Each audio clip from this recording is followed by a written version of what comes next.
Okay, welcome back to Darrel Reviews Everything, Part 2, where we continue to give our full and undevoted attention to the 2,800 word long, hypercritical, slightly hypocritical screed shared to us by Darrel. Okay, hold on. Okay, I'm gonna read this next part, but I have a terrible, terrible idea. Yes. I'll read this next bit and then I'll tell you what my terrible Are, idea are is. you suggesting we? Okay, yes, do that. I think I know where you're going here. I ran the following passage from 26% in through a readability checker. Son, he said, we're not letting this pass. Your mother and I can do right now. On the Flesh Kincaid calculator, 5.46, seventh grade reading level. There are several free readability checkers online. This is the one of the sites which I used. URL. I input that full passage, but only included the beginning and ending here. I'm I'm thinking that when this is done, we should definitely run this review through the readability checker. That thought I knew that was where you were going to go. I was like, let's see how you do and what it thinks your native language is. Yes, you wrote this book for young adults, correct? So yeah, this is actually one of the points that I was looking forward to making is I originally wrote a young adult trilogy called the this not it's not the Song of the Grendel. It was called The Ranger Prince. It was about the young character named Angus, who eventually his name is Ryan. And I wrote those in 1995, starting when I was 20, and I think I wrote the very last one, finished the very last one in 27. I mean, in 1997, no, 2002.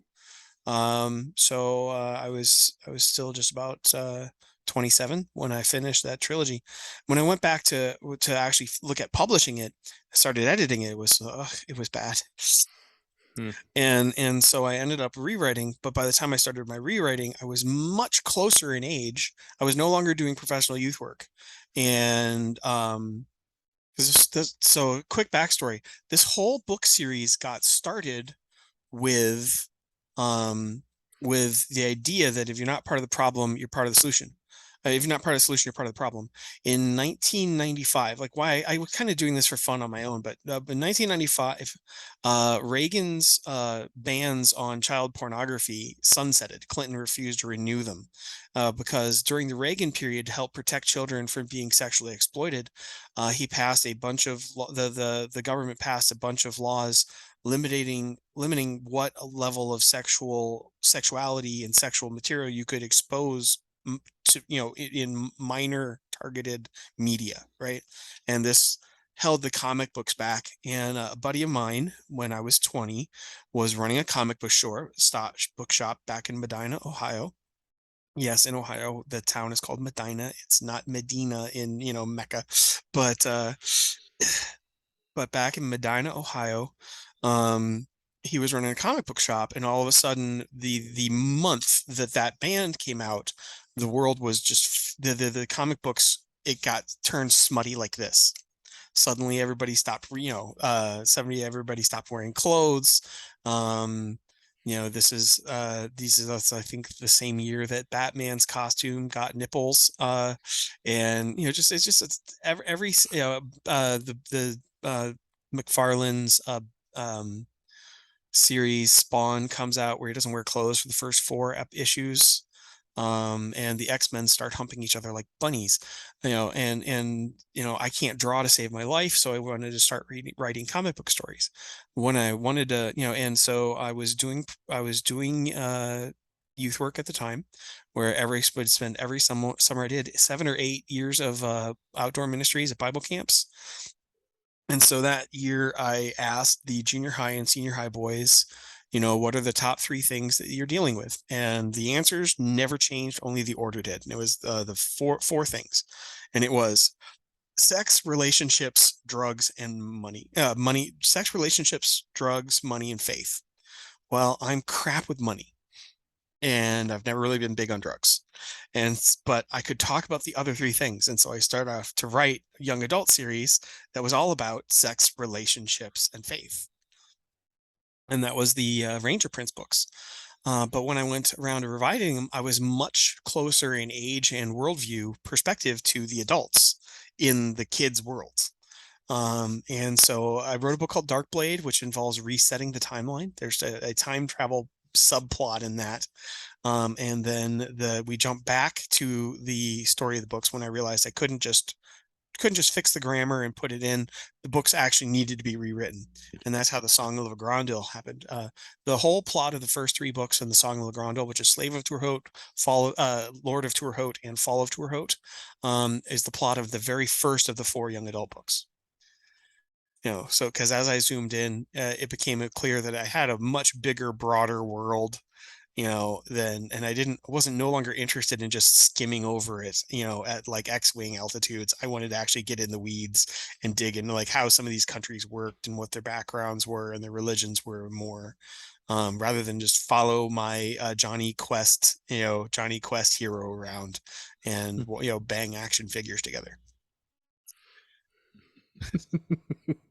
So, with all of that being said, this next paragraph might seem a little repetitive.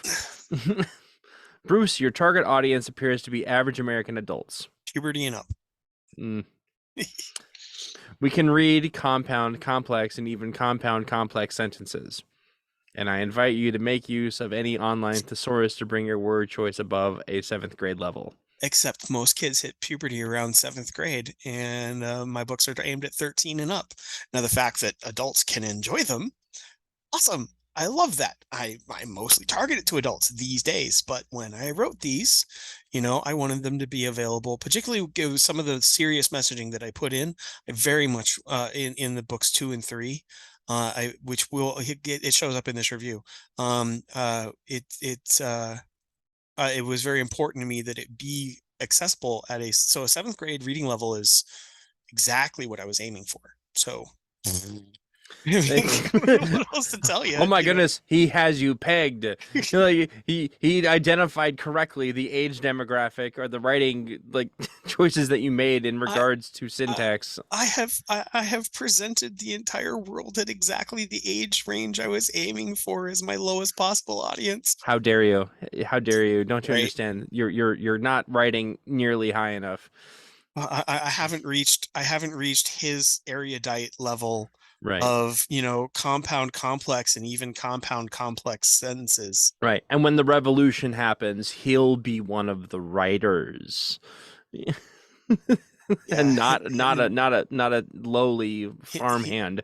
yes, yes. He will be the one who shoots, not the one who follows and picks up the rifle and shoots. All Right. right, moving right along. Rape is mentioned 8 times and refers to an actual rape about 3 times, that of Helen on Leaf. I admit the first time I read the incident with Helen casting a spell on Leaf and violating him, I did not recognize it as rape, Pause perhaps it. because. Now, is that our problem or is that your problem? Because Leif is 16 and she's, you know, Leif. I actually revised that chapter. Okay, sorry, keep going. I was like, I Hmm. didn't recognize rape as rape. We'll get to the point where he asks for more rape in the Right. story as Yeah. well. Apparently, he probably wouldn't be able to understand the significance of fusing in Steven Universe either. But anyway, perhaps because the incident was presented with less emotion than a child complaining about a visit to the dentist. Um, that doesn't make any sense. Like kids don't like going to the dentist. Who does? I don't even know what that means. Many It, other mentions seem to refer to adult men raping teenage boys. Okay. which, if you look at it historically, is one of the unpleasant, unspeakable defaults of human history. Yeah. Um, Yeah, uh, and there's a lot of that goes on in the world to this day in so, certain countries. well, this is worth talking about. So, Hmm. there is a rape plot line.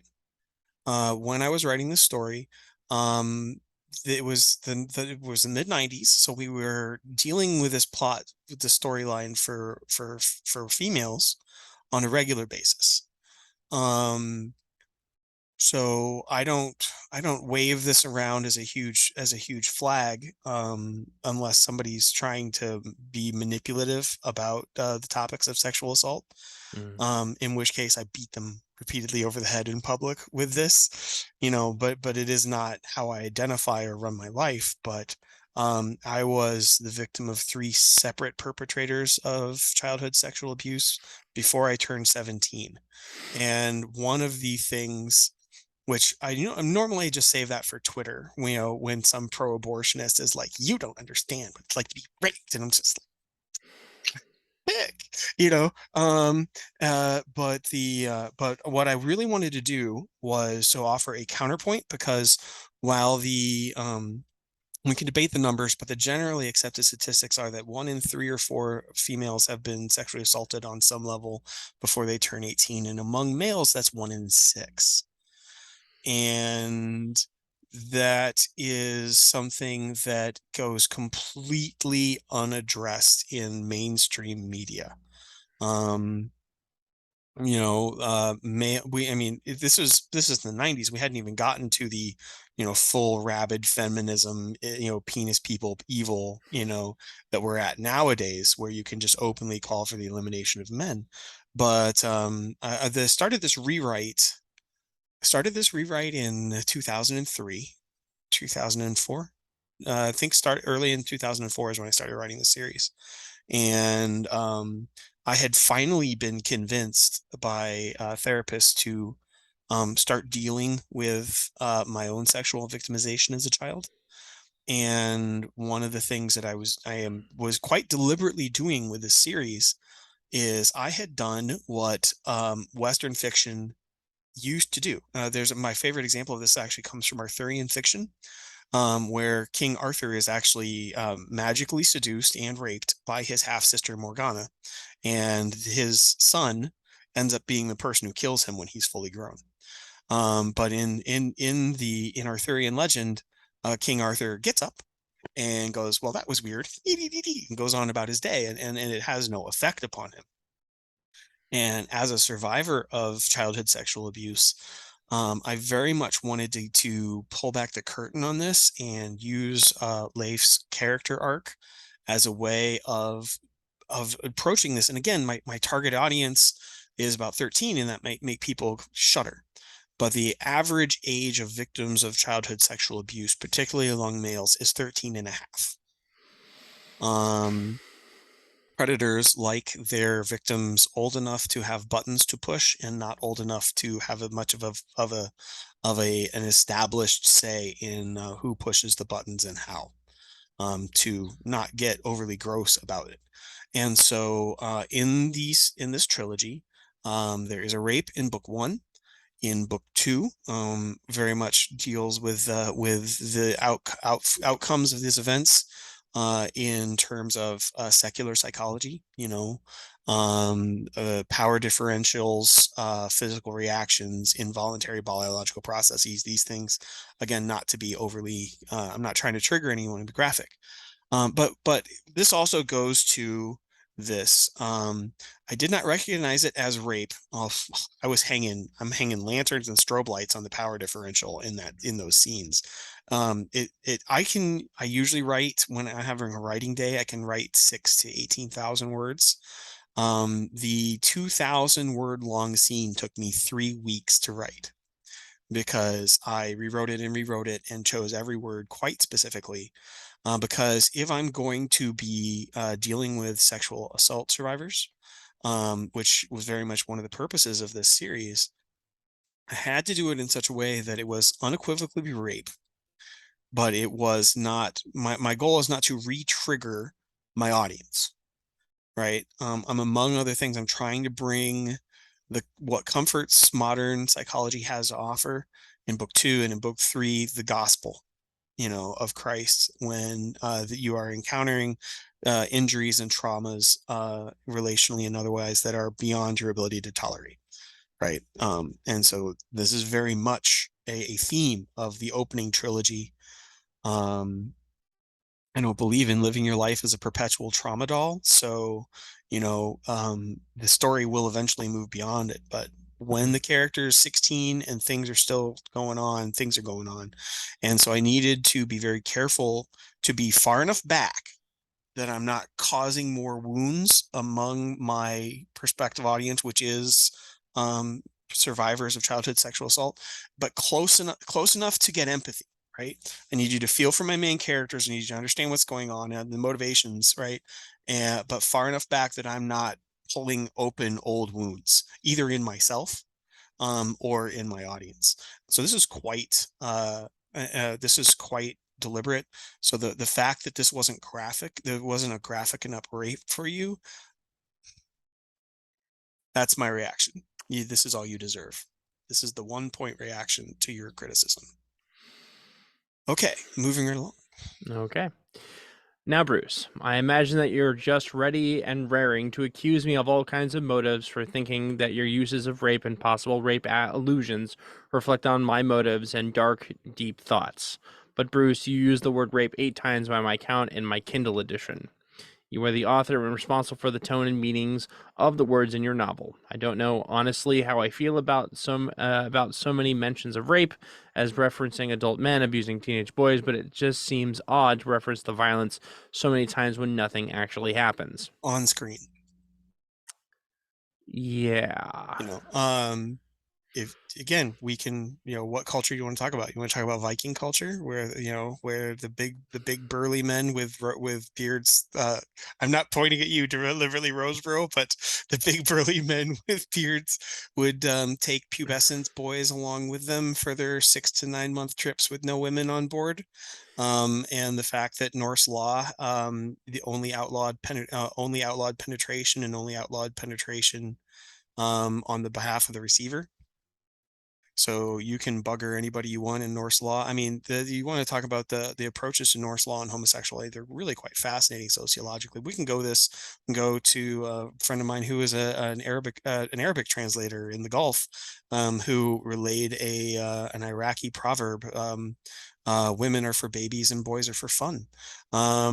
What culture you want to look at? And would you like to, examine the movie 13 Assassins, which has a pederastic statutory rape of relationship glorified as master and student, or you want to go back to the Grecian Aeneid, culture? Greco-Roman culture, or go before then? I mean, I mention it because that's life outside of the gospel. Actually, only the Christian world and the post-Christian world does not view that as the standard. And this is one reason why Jesus is better than all the alternatives. Neener, neener, neener. Um, but just because I want to firmly establish that this is something that happens in a book with a main theme about the childhood sexual abuse of young men, because I had felt that it had been ignored for far too long. And yet I don't want to show it again and again and again and again, because there's only so many times I want to vomit. Um, uh, Tough shit. Moving right along. Yeah. Boy Wonder is dubbed Hengist when he becomes Omdasa to Leif. In addition to the names Hengist, Ryan, Leif, you serve as Alfred, Olivia, Sven. Where's Oli and Lena? Man, that is such a niche joke. I'm trying not to dox this man, but there's like a 300-mile radius on the continental North America of people who would make that joke. And I made this document so you couldn't see what town he's from. I didn't even know about this comedic couple But that until I moved up to my current right. town. So if I told you Oli and Lena jokes, active communist, condescending elitist, can you name one of the two urban centers that this person would probably be from? Yeah. Yeah. Everyone in Minnesota knows where you're from, Darrel. All right, moving right along. Anya, Keith, Ofa, Penda, and many others. Did you open a book on history of the British Isles and a hard copy of the Anoka phone book and just point? No name really Okay, or compliments you many could others. dox yourself by telling us what county you live I in. guess Cool. it. She's. One suggestion is to change Leif to be named Horsa, and the English historian who would not happily give you a gold star. We're not looking for that person's affirmations. If you want to write your own story, write your own story. I'm sorry, that's my own commentary. This Yeah. guy's ticking. This guy's cheesing me It's off. not even your work, and he's No, pissing you off, right? no, yeah, exactly. Horsa also goes well with the two names of Mercy and Kings you use, Ofa and Penda. Coming up with convincing names for fantasy characters is tough, I am sure, but I would think the process is rewarding. Remember, Tolkien created whole new languages and coined names based on those languages. He put in some effort. You can too. Bruce, take this one away. Did he though? Did he? So I know that actually getting to know the objects of your public derision and scorn is a level of effort that is beyond your average condescending communist, asshole. But if you had done that, if you had gone to, say, my actual author website, you'd have access to the free essay of 35 pages of research that is how I got my degree in English on Tolkien, and literary criticism of the criticism of the archetype of the role of Jungian archetypes in The Hobbit as recapitulations and redemptions of the falls of the Silmarillion. But moving beyond that, I don't want to get into Tolkien scholarship because with what Amazon.com has done to Lord of the Rings, that's all been retreaded so very, very much. But I want to help you, Darrel. I want to relieve one moment of your pain. This is my moment of compassion, and in my entire video of giving you the attention, as a just random Facebook stalking hemorrhoid on my life that you so normally richly deserve. And so here's me, right, trying to be Christian about it. We're going to go to the Poetic Edda. Right, I'm just going to read you a little bit of Voluspa from the Poetic Edda. I'll try to keep the rhythm and the pacing, but my Norse is crap. So there are scholars will hate me, but still, yeah. So here's actual Tolkien scholarship coming at you for free, no charge for this lesson. Consider it, consider payment for the 70 cents that I made off of your patronage. Um, then sought the gods some assembly seats, the holy ones, the council held, to find who should raise the race of dwarves out of Brimir's blood and the legs of Blaine. There was Metsognir, the mightiest maid of all the dwarves, and Durin next. Many a likeness of men they made of dwarves and earth, as Durin said. Ni and Nithi, Northri and Suthri, Austri and Vestri, Athiolf, Dvalin, Nar and Nain, Nipping, Dane, Bifur, Bofur, Bombur, Nori, An and Onar, and Mjothvitnir, sorry. Vig und Gandalf, Vindolf, Thrain, Thek and Thorin, Thror, Vit and Leet, Nir and Ninath, now I have said, Regin and Rethwald, the list aright, Fili, Kili, Fundin, Nali, Heptifil, Hanar, Svír, Frar, Hornbori, Frag and Luni, Arvang, Yari, Aikins Kjaldi, the race of the dwarves in Dvalin's throng, down to Lofor, the list I must tell, the rocks they left, through the wet lands they sought a home in the fields of sand. Here were Draupnir and Drogthrasir, Hror, Haugspori, Velvig, Groin, Dori, Ori, Doof, Anveri, Skirfur, Virfur, Scarfith, I, Alf und Yengvi. Right? So kiss my ass, you ignorant tool. Are you suggesting that Tolkien completely lifted so many dwarven names from this one particular text? And Gandalf. Yep, and Gandalf. Yeah.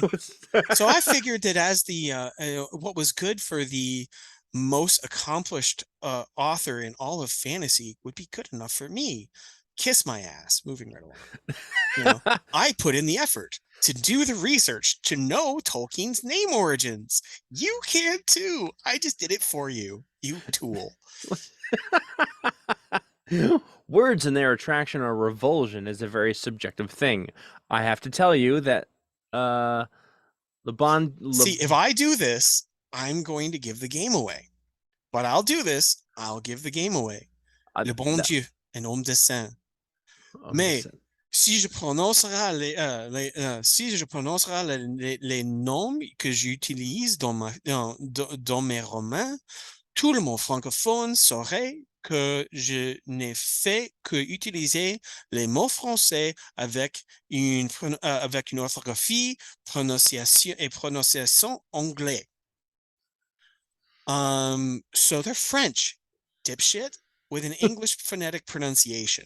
Sorry that the easiest language for English speakers to learn on the face of the planet, according to the Defensive Language Institute, is beyond you. I even spelled them phonetically to help your American, disability. And we're back to kiss my ass. Moving right along. Le Bon Dieu and Homme de Ça really tie my inner voice and physical tongue into knots. I, Moving right I've, along. I ultimate sympathy for your disability. Remember, these words caused him pain to Right. read. We're native speakers of a French derived language. And so the French words that I just spelled phonetically, and I had an A in French in phonetics in my undergrad studies as a French and international business major at the University of Akron. Hmm. So these are the correct English spellings of the French phonetics There we go. because the language of the believers there descended from French, not Scottish, you tool, but we'll get there. Were you thinking of Jehovah when you thought up Le Bon Dieu? No, No, the good God in right. French. Both have three syllables. At least I think Le Bon Dieu has three syllables. That's right. Everything that has three syllables is a shameless ripoff of Jehovah. Right. Hold on. Do I want to pull up the I want to do Donald McDonald so bad right now, but I've got a time crunch, so you're saved. You're saved. Moving right along. One small plot I'll put a hole. link to Lutheran satire in the dealing with the Jehovah's Witnesses in the Right. description. Right. One small plot hole on Om Disa. This was a ritual and practice which had not been done for, what, 100 years? But Mhm. 5 minutes after King Alfred the Bather and the pillow fighter Queen Olivia decided to make it happen, everyone is singing this long chant to seal the deal. At Queen least, pillow fighter queen headshot from 100 yards, Olivia. Oh, sorry, right. you forgot about that part in your Of review. course. No, I mean that wasn't cruel enough for him. You know, they And they kept their clothes on, the except for the. Martells Yeah. the Martells, what they needed to do to really, really get his point of approval was to imprison political adversaries without trial and execute them over a prolonged period of time. As opposed to And just, they all disappear one day and everybody knows you did it. communists are vicious. Anyway, at least send Offa off to consult the priest and find a dusty tome with the correct ritual. You appear to make Offa a mildly obnoxious character, perhaps to make it less shocking when he gets whacked. He's oft, but the readers are conditioned not to care because he's kind of ishy. I wonder to myself why King Alfred the Bather and the Queen Pillow Fighter got so upset at his death. In the supposedly cruel power worshipping world of the Martells, Affa seemed like he would be a disappointment to them. Kidokio. I am Wait, on the. wait, wait, wait, wait. I want to stop and go like, yeah, shocking. The parents of a child are unconditionally disappointed and hurt by his murder. Okay. Weird. What an outre call for me. See, I started French and now I'm tired. And all right, moving right along. I'm on the fence about it. It sounds Japanese and thus out of place, and I can pronounce it. I have two variants without wanting to pierce my tongue or having to spit all over my Kindle. Now this amuses me because this is a guy who lived in China, and this is a Korean word. Kidokyo is means Christian. So my buddy who was a Korean translator in the army got to that point in the book. He just looked at me like, seriously? I'm like, I'm hanging a lamp on it, man. You know, Complicated words hurt his brain, is what this boils down to. and yet, but he demands there's some I'm detecting some masochism here. Complicated words and thoughts hurt his brain, and yet he was disappointed that I was using simple grammar for my seventh grade audience. Right. He likes it hard, I It, guess. it's Moving right not it's along. not very consistent. But Dime Store Strider's sword, Tamsak, or Tomsak, brilliant, absolutely brilliant, Bruce, to give the Tagalog word for to splash as the name of his sword. One suggestion, though, poor man's Aragorn needs a battle cry. Whenever a cut rate Strider pulls out Tomsak, he shoots out to splash. So the brother who didn't leave and became part of the kingdom that conquered him, he names his sword Christianity. He names his sword Christian. The brother who fled as a contrast and wanders the world names his makes his names his sword a pun on baptism. Ugh, you know. Uh, how dare I not have? I'm sorry that the baptism pun went over your head, but Mark's Mark given what you've done with European languages so far, I'm not surprised. But I'm not even. These aren't. This is Korean, and yeah, okay, all right. I probably stated this before, but Marxists are not well renowned for their understanding of Christianity or the tenets of the Christian faith. Which is ironic because the very first thing that Darrel ever showed up to be a hemorrhoid about on Facebook was one of my posts about Monument Ministries, the ex-gay ministry that I run, and how I wasn't sufficiently sympathetic. I don't remember the details. It was like 6 to 9 months ago. You know, I think we have established a pattern of Daryl opening his mouth and inserting multiple feet into it. let's stick with feet, please. All right, moving. Tricky Dick Dubois leads the Martell forces against the tribesmen, and there is a protracted description of a major battle between the sides. This is clearly your wheelhouse, Bruce. You describe the movements of the forces with relish and careful description and less emotion and feeling than Thoreau writing about ants fighting. Stephen W. Sears' books on the Civil War relate detailed troop movements and always keep those in the context of battlefields of men and horses scoured and scarred by grape and broken and bloodied by Minnie Ball. Good recommended reading. I Or feel, or it could be a trilogy. And the yeah. main plot of the second book in the trilogy could be the stranded soldiers of the first of the first regiment being surrounded by the forces of the invaders and their attempts to exfiltrate themselves. And everything else is background filler and character development. And there's a rule in writing which is don't focus on your story and what's going on 50 miles away or 50 kilometers away from the capital is not the story about the slave boy in the capital. So in the book that's not about him, it gets shrift. And then in the second book, which is about the men of the first regiment, yeah, we're in there. The mud and the blood and the horror and the evolutions and the politics. It's almost like I'm not writing Star Wars episodes done by Kathleen Kennedy.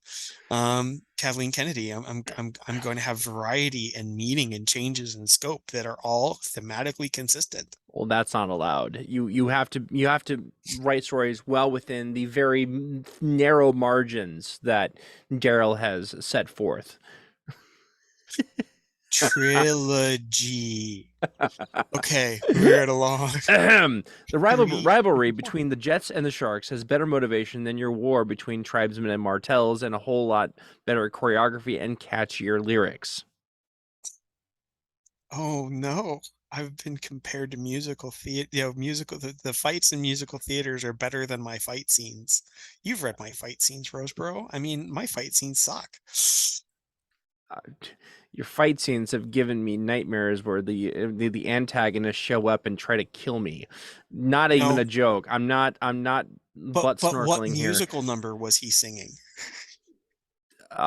Something from Little Shop of Horrors. I don't know. Feed me, Seymour. I'm hurt. I'm just hurt by the depth and Oh, clarity of this particular. Right, let's keep going. anyway, What are they fighting about? what are they fighting about? Why should I care about either side? The Martells worship raw power, and you make it clear that their religion is evil. The tribes practice bad stuff also, so what's the difference? Did the Martells take over the tribesmen's lands? Then I'm on the side of the tribes, because of course you are. I guess I'm supposed to favor the Martells because they are caring for Boy Wonder. It's comparable to being an innocent bystander in a mob war and someone asking you which Don you prefer without the cool mafia gang names. So it's drawn from actual real world history where this is the default setting of every conflict on the face of the planet. Weird. Let's keep going. Weird. Yeah, weird. About Got nothing sixty more than percent. that. Right. About 60% through the novel, your writing does improve somewhat. The sentences get a bit more complex in structure, and you even use bigger words, but you can't use words that are written phonetically out from another language without breaking his brain, apparently. More importantly, you introduce more information about the best characters in this parade of cardboard cutouts. Rachel. She's a simple, horny pagan teenager who knows what she wants. What Pause that. happened?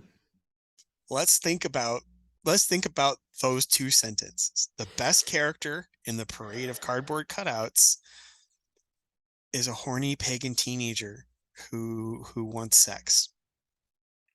We know where his priorities lie. Um, well, yeah, this is he. You know what? I might make money off of his fixation with teenage girls. Um, We're now supposed to write those types of books, Bruce. if I Stop. could just bring myself to write chick flick porn, I could have a cottage. You know, but I can't. Moving right along. What happened to Rachel, though? I'm unclear, and I want to know. You're unclear on a great many things, but Uh, continuing. you'll find out in book 4. Right. I'll give you credit that you do not quite make Rachel into a villain, although her actions apparently start the whole mess Boy Wonder gets into. With the possible exception of Little Nell, Helen, your villain noir, is actually your best written character, at least in his death scene. It's actually poignant, sad, and well written, Bruce, and I appreciate that. That brings up a point that I don't see a redemption arc in your novel, something many Christian fantasy books have.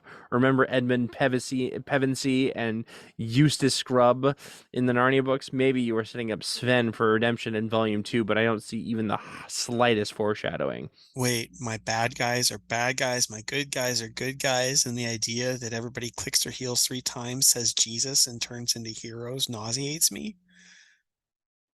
Weird.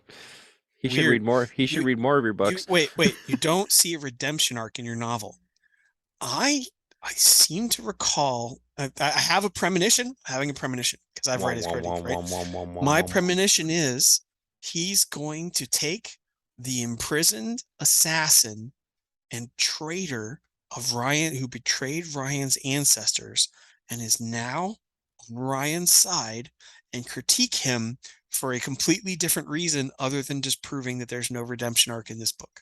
Just because the redemption happened after 300 years of having his ass shoved in a crystal as a way of having society say never again.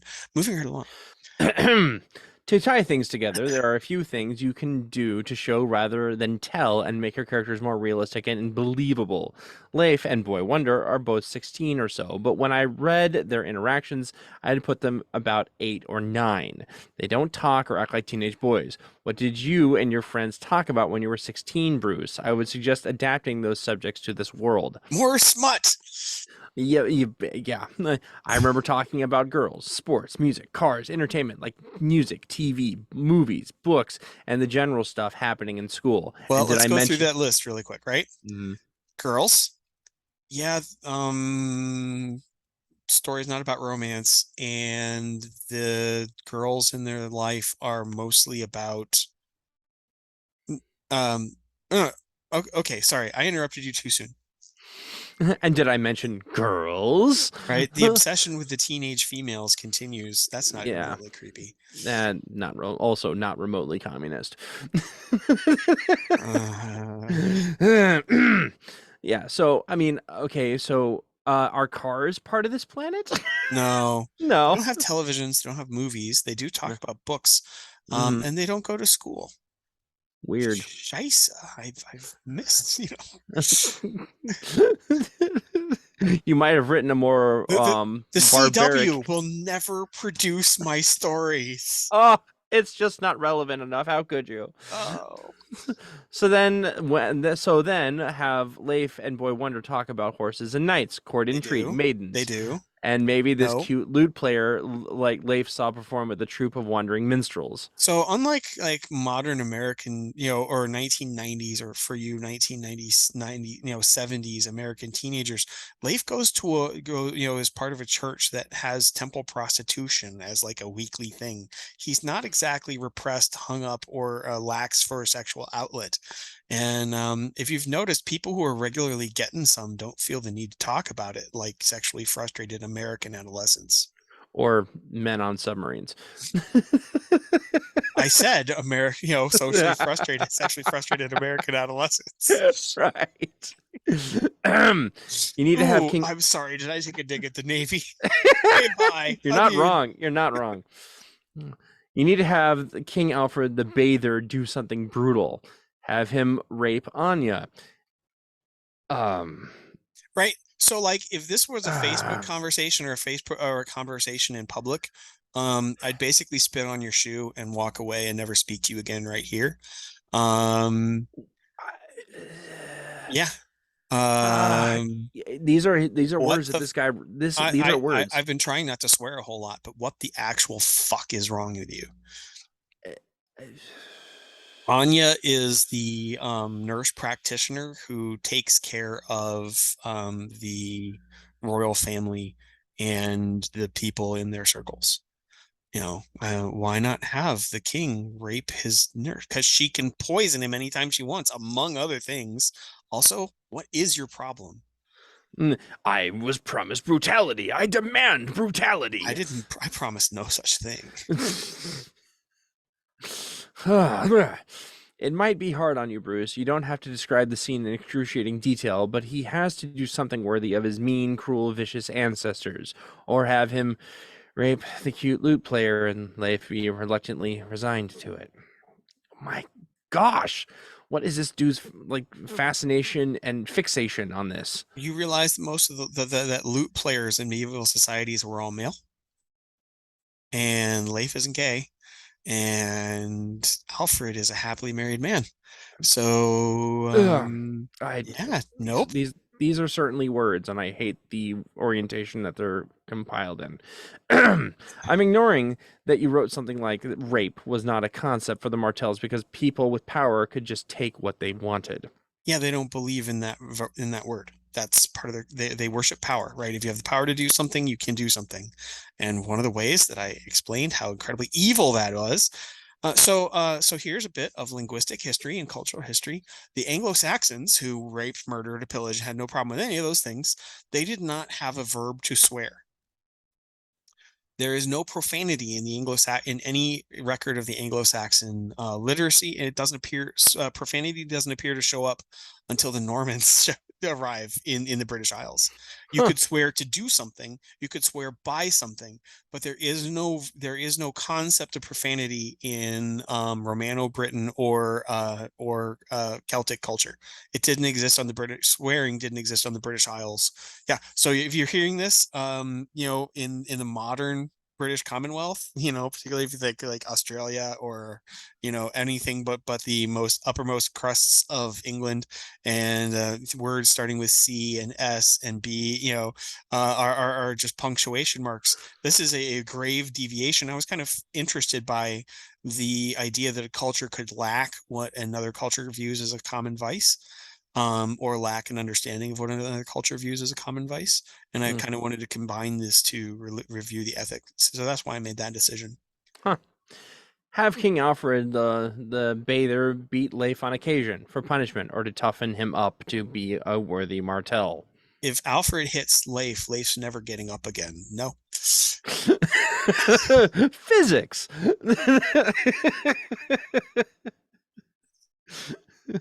Uh, Boy Wonder can even be rightly disgusted by this and vaguely remember his own tender father. If Boy Wonder had a tender father, Boy Wonder would not have been hanging out with the horny pagan chick in his village, to try to prove his manhood as a response to latent homosexual tendencies. But we're going to deal with that in further books ahead. They did not have a good relationship, so no. Leif takes it in stride. It's all part of being a young Martell. Then Wonder Boy can become Leif's whipping boy and get beaten himself. I I, what that the safety word is banana and banana already. Holy whips, chains, and little leather we're we're underwear. What we're is pa we're oh, past a couple of bundles or bushels of those at this point. Wow. yeah. Yeah. I know Whipping Boy is likely only a literary fiction, but it's your story. You can use it. Don't worry, we're not Pass taking any literary advice from you. ever. Ever. This, oh gosh. I imagine that by now you're hopping mad, Bruce, barely able to contain your righteous anger. No, this is pity. This is you poor Honestly, I'm brainless I'm man. mostly amused by how serious you think I'm going to take you for your unsolicited 11-page screed. But I thought that like entertaining your unhinged and sexually perverse fixations would give me a great idea, to talk more about the details of my book and some of the ideas behind it. And so far, so good.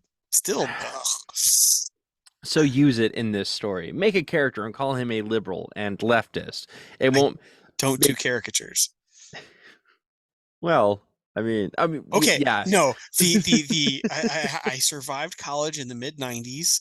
The black wannabe Rastafarian vampires are the only caricature I openly embrace, and that's because I had to dorm with those tools, and I Oh needed man. some payback. That's it. I That's my only I caricature.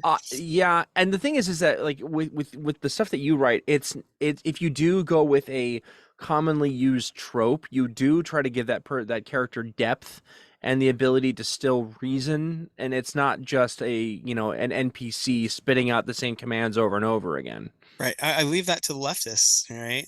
Right. Their caricatures of Trump supporters or something. Oh gosh. Right. And then go to any of their rallies and see the same slogans and the same chants that they've been using since the 1960s. Yep.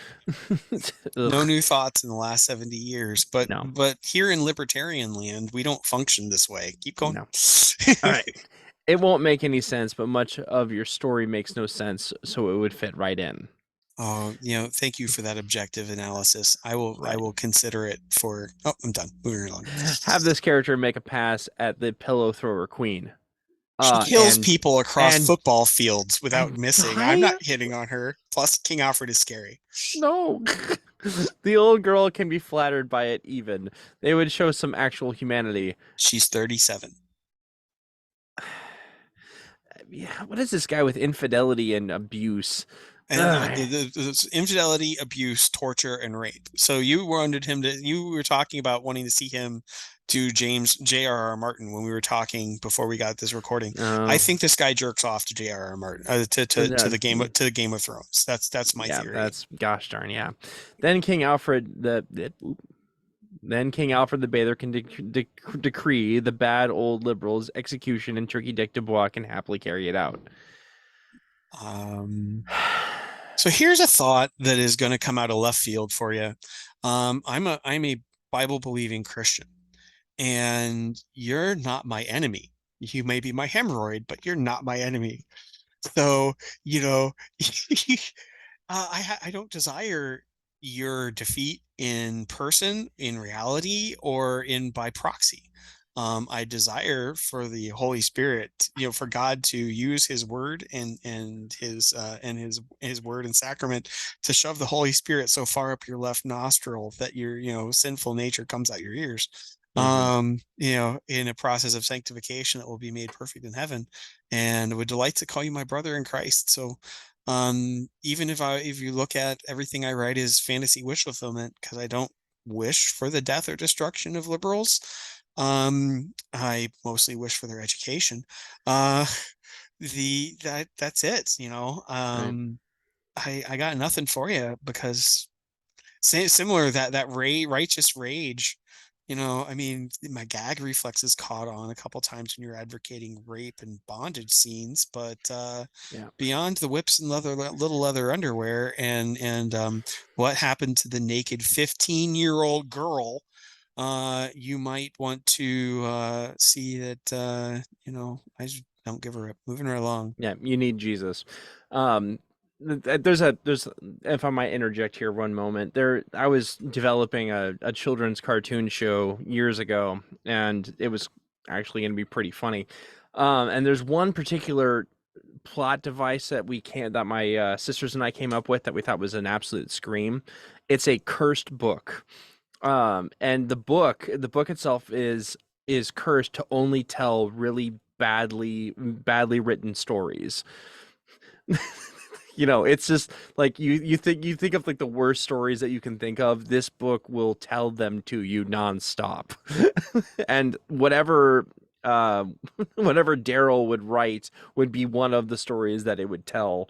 Mind you, it would have to be heavily edited and and redacted for what this guy thinks is a good story. Something's wrong with my magic book. Only those of us who've already graduated from high school can open this chapter. What's wrong?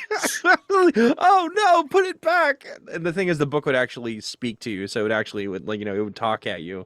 So it was just it was a way for us to make fun of all the really bad stories out there, like the really bad movies, and, like, talk about it, and kind of throw shade at it while not necessarily calling out the name of it directly. But anyway, who is David, and what has he done with any coherence in this book?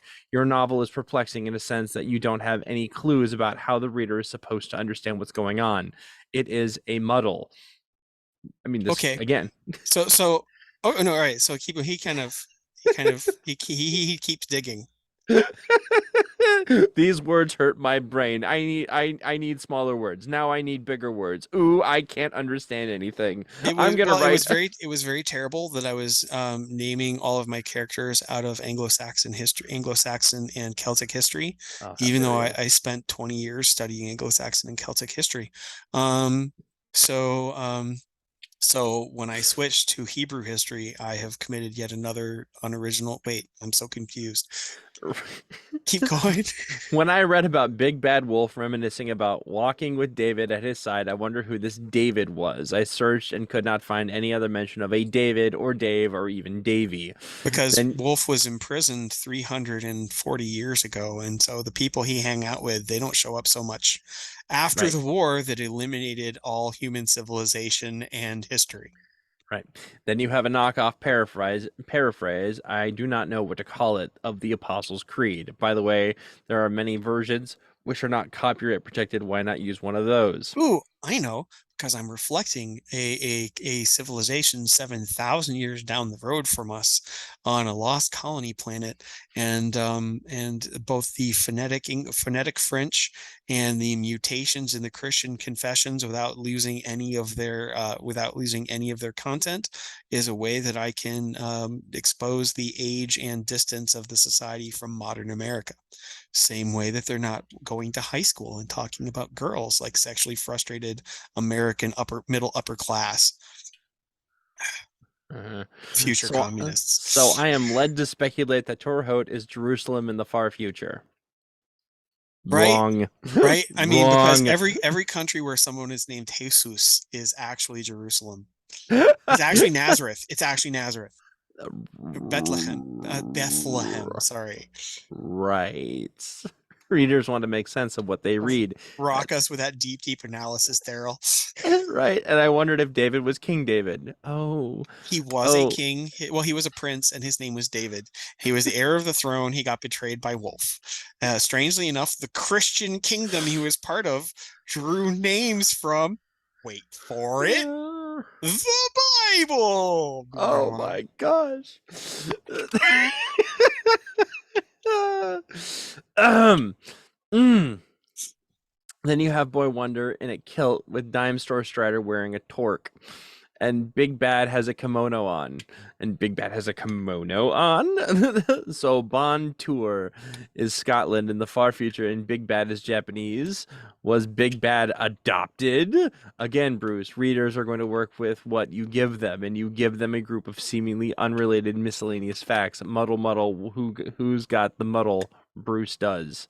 So as opposed to two districts of China, all two districts of China certain cultural elements in Taiwan and Korea, some form of kimono just kind of places him. But yeah, there are both a Korean-ish and Japanese-ish culture, and 400 years ago, Big Bad was from Japan. Weird. Moving right along. There was so much else to review, like the puerile use of nearly a pound of gold in the last 2 months alone, to describe how wastefully Leif spent on clothes because he did not bathe, unlike King Alfred, the bather, I guess. Honestly, Bruce, this is childlike writing. Actually, culture, even cultures that did bathe, you could very rarely afford more than one set of clothes. Moving right along. Mommy and Daddy said an ounce of gold is worth a lot of money. I know a pound is a lot bigger than an ounce. I'll say that.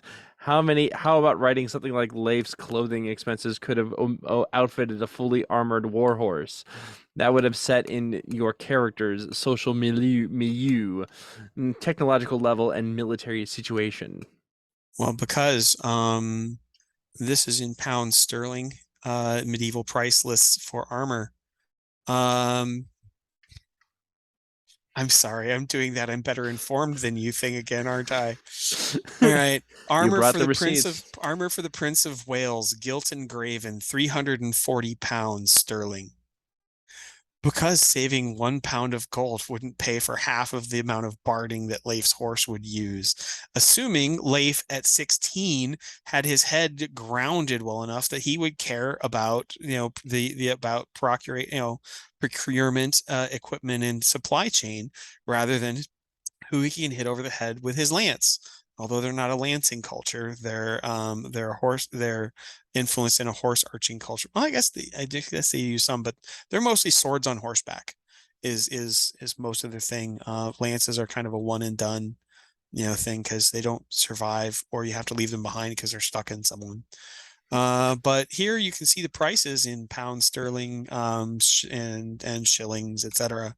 Effectively, one reason he doesn't talk like that is 16-year-old boys don't care about that.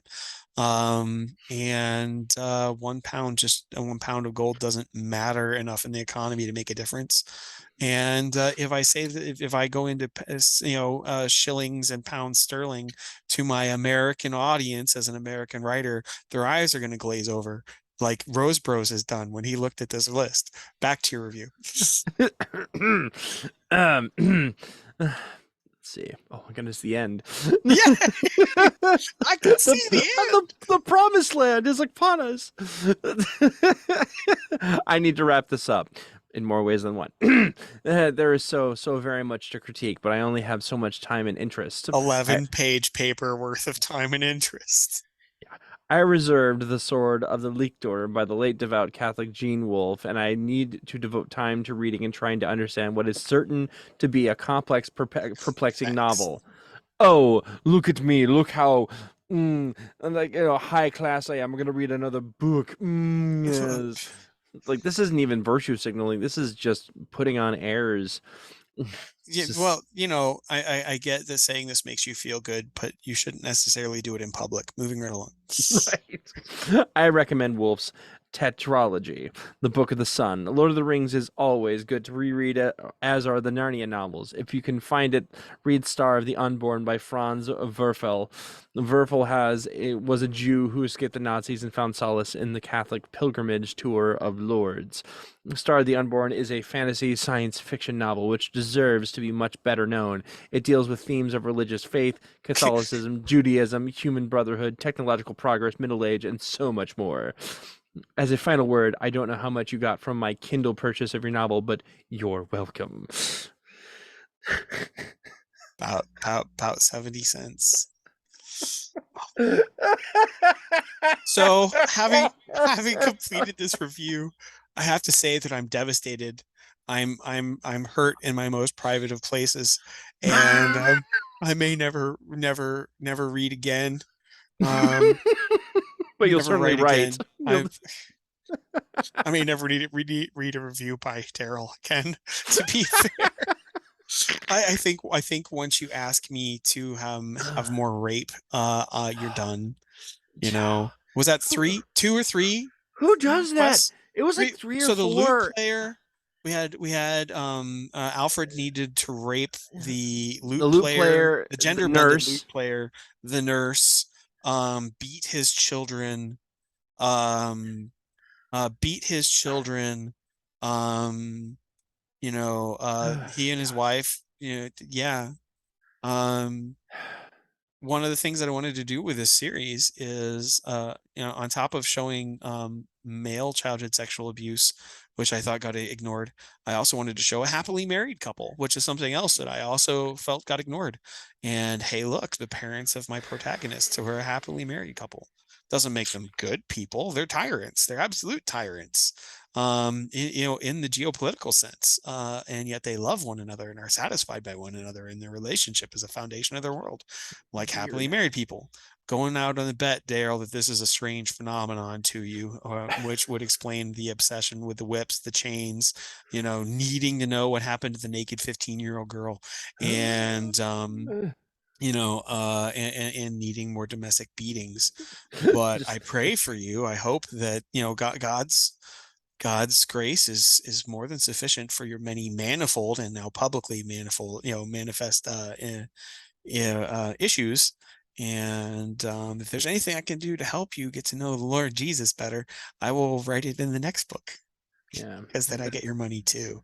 I I, Um, I think we have need a new phrase. Never ask a male feminist what his fantasies are.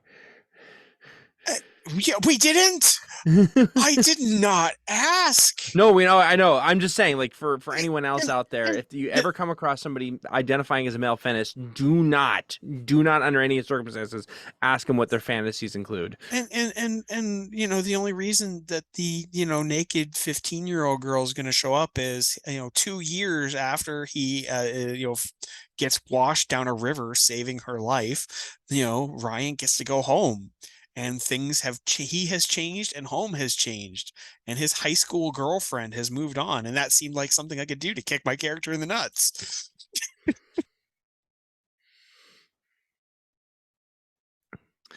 So I that's think. why she shows up again. What do you think? You think that's enough masochism for one evening? I think I have suffered enough, but hopefully, dealing with this screed has given some of the writer, some ideas, some potential readers, some ideas of what my books are about, kind of the thinking behind them and the ideas behind them. Maybe hopefully it's piqued a little bit of interest. Um, hopefully, and I know you have copies of these books that you haven't read yet, so if it only like pries you a little closer to seeing the object of Darrel's hatred, then my work here is done. I'd have to read it now just and out of spite. and for everybody else, if you would like to see how your taste compares to show me more of the naked 15-year-old Darrel, and whether you hate it like he does, or whether, like everyone else who's read the book, you feel like really leaving me a 5-star review on Amazon, you can find The Slave of Terre on Amazon.com, written by Bruce Burns. It's the Song of Grandel, book one. There's two more books in the series already published. Work will begin on book four in the series later on this year. So I'm looking for a 2024 release of Song of Grandel book four. So this has been the very first video that I'm going to be putting up on my author channel, and feel free to like and subscribe and share, and you know we'll look for slightly less nauseating sources for reviews and insight and talking through books with people that I can suck on a Zoom calls uh when as time goes, and hopefully they won't all be Darrel. um I'm already not Darrel, so we're off to yes, a good. you are not Darrel. um And just because you have a Viking beard doesn't mean you have a Viking sailing plan. So don't No. take that as too much of a. You're also a happily married man, and I affirm you. Not Yes. quite, not quite as viciously as I affirm Darrel, but I do affirm you. All right, guys, I'm gonna wrap this up. Thank you so much, Rose Bro, for your time. It's Hmm. been an interesting watch, Always is. and I'll let you guys know. All right. All right. God's grace to everybody. I'm Bruce Burns, aspiring author. All right, Christian science fiction and fantasy books, apparently with too little rape and brutality, and and guts and public executions. So if you didn't think that the Game of Thrones should be taught from your pulpit, consider my books might be in the direction you want to go. They're all for sale on Amazon.com for Kindle and most of them for paperback. We're working on the audiobooks. Thank you all for your time. It's been a something. It's been a something. All right. God bless and peace, everybody.